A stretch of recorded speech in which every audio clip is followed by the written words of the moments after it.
আসসালামু আলাইকুম। সবাই কেমন আছেন? আশা করি আল্লাহর রহমতে সবাই ভালো আছেন। তো এখন আমার হাতে যে ফোনটি আপনারা দেখতে পারতেছেন, এই ফোনটির মডেল হচ্ছে Redmi Note 11 Pro। এই Note 11 Pro তে কিন্তু রিবোলিং ইস্যু খুব কম, কারণ হচ্ছে রিবোলিং ইস্যু খুব কম হয়।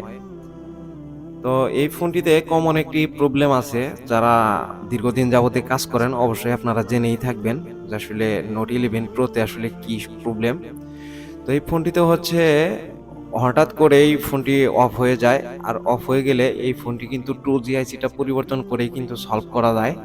আমরা অধিকাংশ ফোনই কিন্তু কাজ করে থাকি 2G আইসি পরিবর্তন করে। এই রেডমি নোট 11 প্রো এই মডেলের ফোনগুলোতে কিন্তু 2G আইসিটাই শুধুমাত্র নষ্ট হয়, আর রিবোলিং ইস্যুটা অনেকটা কম, কারণ রিবোলিং ইস্যু খুব কম হয়। তো দেখুন, এটি অন্য আর একটা টেকনিশিয়ান ভাইয়ের কাছে এই ফোনটি দেখানো হয়েছিল। উনি আসলে প্রবলেমটি কিন্তু ফাইন্ড আউট করতে পারেননি, যার কারণে এই ফোনটির এরকম একটি অবস্থা। তো দেখুন, এই ফোনটিতে 2G আইসিটা যখন নষ্ট হয়ে যায়, তখন এই ফোনটিতে কিন্তু হচ্ছে 4 থেকে 5% এরকম অটো একটি রিডিং আসে পাওয়ার সাপ্লাইতে। তো বিপিএস লাইনটা সরাসরি ব্লক হয়ে যায়। তো দেখুন, এখানে কিন্তু 49 দেখাচ্ছে, তার মানে এটি 4 ডিজিটের পাওয়ার সাপ্লাই, যার কারণে হচ্ছে এখানে 49 দেখাচ্ছে। কিন্তু অন্যান্য যে 3 ডিজিটের পাওয়ার সাপ্লাই, ওইখানে কিন্তু 3 এবং কি 4 অথবা 5 এরকম কিন্তু রিডিং দেখাবে। তো দেখুন, 2G আইসিটি কিন্তু এখনো ইনস্টল করাই রয়েছে। তবে এই ফোনটির কোনো একটি সাইড বাদ নেই যে কাজ করার বাদ রয়েছে। তো জানি না কাজটি হবে কিনা, আমাদের সাথেই থাকুন, ভিডিওটি দেখতে থাকুন। তো সর্বপ্রথম অবস্থায় হচ্ছে আমি 2G আইসিটাকে রিমুভ করে নিব, দেখব যে এই ফোনটির অটো রিডিংটি কি সারে কিনা, বা অটো যে শর্ট, এই শর্টটি ছেড়ে গেছে কিনা। যদি ছেড়ে গিয়ে থাকে তাহলে আপনারা তো অবশ্যই বুঝতেই পারবেন যে আমার কথার সাথে কাজের কোনো মিল আছে কিনা। তো আলহামদুলিল্লাহ বন্ধুরা, দেখুন এখানে কিন্তু শর্টিংটি ছেড়ে গেছে, এবং কি 170 এখানে পাওয়ার সাপ্লাইতে রিডিং দেখাচ্ছে।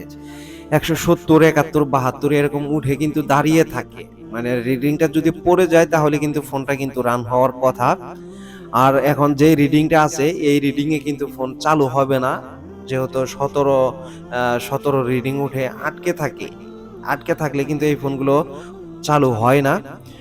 তো এই ফোনটি যেহেতু শর্টিং ছিল, ফোনের ব্যাটারির চার্জ একদম শেষ হয়ে গেছে। এখন এই ফোনের ব্যাটারিটাকে আমরা চার্জ করে নিব। চার্জ করে নিয়ে দেখবো যে এই ফোনটি চালু হয় কিনা। কারণ হচ্ছে অনেক ভাইরা এখানে মন্তব্য করতে পারেন যে এখানে তো শর্ট ছিল, শর্টটি ছেড়ে গিয়েছে, ব্যাটারিতে চার্জ নাই, তো চার্জ দিলে হয়তো ফোনটি রান হবে। কিন্তু আমি বিগত দিনে কাজ করার অভিজ্ঞতা থেকে বলতেছি যে এই ফোনটি রান করবে না বা রান হবে না। যে ফোনটি 17, 18 বা 14, 15 এরকম রিডিং উঠে দাঁড়িয়ে থাকে, ওই ফোনগুলো কিন্তু রান করে না। আর হচ্ছে রিডিং উঠে পড়ে গেলে কিন্তু এই ফোনগুলো কিন্তু রান করে। তো দেখুন, এখানে কিন্তু ফোনটি আমি চার্জে লাগিয়ে দিলাম, আর ইতিমধ্যে হচ্ছে আমি ব্যাটারিটা এম্পিয়ার দিয়ে নিয়েছি। দেখুন, এখানে কিন্তু চার্জিং এর কোনো লোগো বা কোনো ধরনের কোনো রেসপন্স পাওয়া যায়নি। তো অনেক ভাইরা বলতে পারেন আবার যে চার্জিং পোর্টটাও নষ্ট থাকতে পারে। তো এখানে আমি পাওয়ার সুইচটাকে প্রেস করে দিচ্ছি, তারপরেও কিন্তু ফোনটি কিন্তু রান করতেছে না। তো এইখানে বোর্ডের কন্ডিশনটা দেখে আমার মনে হয়েছিল যে এটার সিপিইউ আইসি এবং কি ইএমএমসি আইসি, প্রত্যেকটা আইসিতেই কিন্তু কাজ করা হয়েছে, এবং কি প্রত্যেকটা সেকশনেই কিন্তু কাজ করা, কোনো একটি সেকশন কিন্তু বাদ নেই। তো তারপরেও আমি সিপিইউ আইসিটাকে উঠিয়ে দেখব, যেহেতু এখানে 172 রিডিং রয়েছে। তো আমি সিপিইউ আইসিটাকে উঠিয়ে রিবোলিং করে দেখব যে ফোনটি রান হয় কিনা, আর সিপিইউ আইসির নিচে কেমন ধরনের প্রবলেম রয়েছে, বা কোথাও কোনো শর্টিং রয়েছে কিনা, বা কোথাও কোনো লাইন মিসিং রয়েছে কিনা। তো এখানে আমি ইউবি গ্লু অবশ্য দেখতে পারতেছি, যার কারণে আমার সন্দেহ হলো যে এই আইসিটা কিন্তু উঠানো হয়েছিল। তো দেখুন, এইখানে কিন্তু একটু খুব খারাপ অবস্থা দেখা যাচ্ছে। আমি সিপিইউ আইসিটাকে উঠিয়ে নিলাম।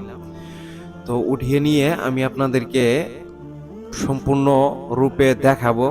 তার আগে হচ্ছে আমি মাদারবোর্ডটাকে ক্লিন করে নেই। ক্লিন করে দিলে আপনারা স্পষ্টভাবে দেখতে পারবেন। আর এখানে যদি মাদারবোর্ডটা ক্লিন না থাকে, সে কারণে হচ্ছে আপনারা স্পষ্টভাবে কিন্তু দেখতে পারবেন না। তো বলগুলোকে ভেঙে নেওয়া শেষ হয়ে গেল আমার। তো দেখুন, এখানে কিন্তু ইউভি গ্লু সাইডে দেখাই যাচ্ছে, আপনারা দেখতে পারতেছেন। তো দেখুন এখানে মাদারবোর্ডটি দেখুন কিরকম একটি অবস্থা রয়েছে, কারণ এটি অনেকটা প্রেসার দিয়ে কিন্তু উঠানো হয়েছে। তো এখানে একটি লাইন হচ্ছে ড্যামেজ দেখা যাচ্ছে, এই লাইনটাকে রিপেয়ার করে নিতে হবে। কারণ অনেক সময় হচ্ছে যে র্যামের লাইনগুলো, যেগুলো ডবল লেয়ারের সিপিইউতে হচ্ছে যখনই র্যাম ডিসকানেক্ট হয়ে যায় তখন কিন্তু 16, 17, 14, 15 এরকম কিন্তু রিডিং থাকে। আর এখানে দেখুন হিউজ পরিমাণ কিন্তু ইউভি গ্লু দেওয়া হয়েছিল, কারণ হচ্ছে এটার কারণে আইসিটা কিন্তু সঠিক স্থানে বসবে না। এখানে ইউভি গ্লুর পরিমাণটা কিন্তু বেশি হয়েছিল। আসলে আমি জানি না যে এই ভাইয়ের কাছে কাজটি কেন হয়নি। তো যেই লাইনগুলো ছিঁড়ে গিয়েছিল, এখানে 3টি লাইন হচ্ছে আমি প্যাড ছিঁড়ে গিয়েছিল, এই 3টি লাইনকে আমি রিপেয়ার করে নিয়েছি এবং কি সিপিইউ আইসিটাকে রিবোলিং করাও আমার শেষ হয়ে গেল। তো এখন হচ্ছে ইনস্টল করে দেখবো যে এই ফোনটি রান করে কিনা। আমাদের সাথেই থাকুন, দেখতে থাকুন ভিডিওগুলো। আমাদের ভিডিওগুলো সবাই দেখবেন, শেয়ার করে দিবেন, একটা সাবস্ক্রাইব করবেন। আপনাদের একটি সাবস্ক্রাইব এবং সুন্দর একটি কমেন্টই কিন্তু আমাদেরকে ভিডিও বানাইতে উৎসাহিত করে। তো আসলে এখানে আমি শুধুমাত্র আপনাদেরকে বোঝানোর চেষ্টা করি যে আসলে যে কোনো একটি শপে আপনাদের কাঙ্ক্ষিত ফোনগুলো যদি রিপেয়ার করতে চান, আপনারা যে কোনো জায়গা থেকে কিন্তু করতে পারবেন না। এগুলোর বর্তমান সময়ের ফোনগুলো যে প্রসেসর ইস্যু আসে বা প্রসেসর ইস্যুগুলো যে রিবোলিং করে সলভ করা হয়, এগুলো কিন্তু যে কোনো শপেই কিন্তু রিপেয়ার করা হয় না। সেটা আমি আপনাদেরকে প্রত্যেকটা ভিডিওতে কিন্তু বুঝিয়ে বলি, তারপরেও কিন্তু আপনারা বুঝে না বোঝার চেষ্টা করেন, যার কারণে হচ্ছে যে আপনাদের এই ফোনগুলোর এরকম একটি পরিণতি হয় বা এরকম একটি কিন্তু খারাপ অবস্থা হয়। তো আইসিটি আমার ইনস্টল করা শেষ হয়ে গেল, এখন হচ্ছে আমি ক্লিন করে নিব।